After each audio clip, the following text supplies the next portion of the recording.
राजस्थान के बीकानेर में सन 1793 में पैदा हुए अमरचंद्र भाटिया बचपन से ही मुल्क की आन बान और शान के लिए कुछ कर गुजरना चाहते थे।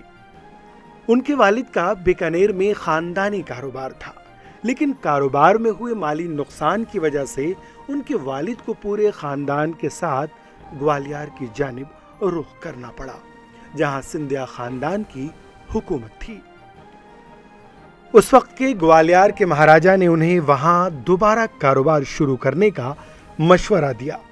यहां उनकी मेहनत रंग लाई और जल्द ही पूरे ग्वालियर में भाटिया खानदान की ईमानदारी के चर्चे होने लगे। इक्तिसादी उमूर पर अमरचंद्र की महारत को देखते हुए जयाजी राव सिंधिया ने उन्हें ग्वालियर का खजांची मुकर्रर किया।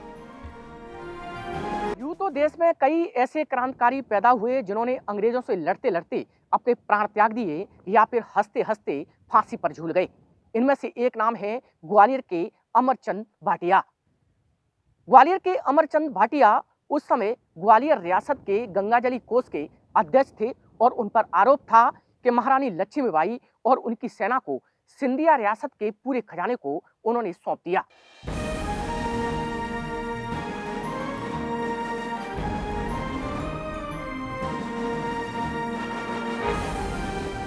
सन 1857 में मुल्क में अंग्रेजों के खिलाफ बढ़ती नफरत के दौरान अमरचंद्र भाटिया के साथी अक्सर उन्हें कहा करते थे कि अंग्रेजों के खिलाफ हथियार उठाओ, जिसके जवाब में अमर कहते थे कि वो हथियार कभी नहीं उठाएंगे, लेकिन वक्त आने पर आज़ादी की जद्दोजहद में ज़रूर हिस्सा लेंगे।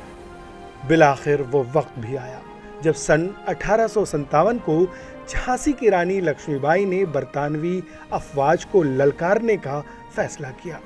रानी लक्ष्मीबाई ने बरतानवी हुक्मरां की इत्तेहादी रियासतों पर हमला शुरू कर दिया और जल्द ही उन्होंने ग्वालियर पर भी कब्जा कर लिया। जंग के मैदान में रानी लक्ष्मीबाई के पास फौज की ताकत तो थी, लेकिन उन्हें फंड्स की किल्लत का सामना था। इस सूरत हाल को देखकर अमरचंद्र ने फैसला किया कि अपनी बचपन की ख्वाहिश को पूरा करने का यही सही वक्त है और उन्होंने ग्वालियर के गंगाजली का पूरा खजाना रानी लक्ष्मीबाई के हवाले कर दिया। लेकिन अमरचंद्र को अपने इस कदम के लिए जान की कुर्बानी देनी पड़ी। रानी लक्ष्मीबाई की शहादत के 4 दिन बाद अंग्रेजों ने उन्हें सरेआम फांसी दे दी। अंग्रेजों ने लोगों के दिलों में खौफ पैदा करने के लिए उनकी लाश को 3 दिन तक लटकाए रखा। आज उसी दरख्त के नीचे अमरचंद्र भाटिया का मुजस्समा नस्ब है। यह हर गुजरने वाले राहगीर को याद दिलाता है कि किस तरह उन्होंने मुल्क की आज़ादी के लिए अपनी जान कुर्बान की। ग्वालियर के सराफा बाजार की यही वो जगह है जहां अमरचंद भाटिया को फांसी दी गई थी। महारानी लक्ष्मीबाई के बलिदान के 4 दिन बाद यानी 22 जून 1858 को अंग्रेजों ने अमरचंद भाटिया को गिरफ्तार कर लिया और महज 2 मिनट में ही उन्हें राजद्रोह घोषित कर उनको नीम के पेड़ पर फांसी दी गई। आप देख सकते हैं कि यही वो जगह है जहां पर ब्रिगेडियर नेपियर ने अमरचंद भाटिया को फांसी दी और उसके बाद उनका शव 3 दिन तक पेड़ पर लटका रहा ताकि लोगों में दहशत का माहौल पैदा किया जा सके।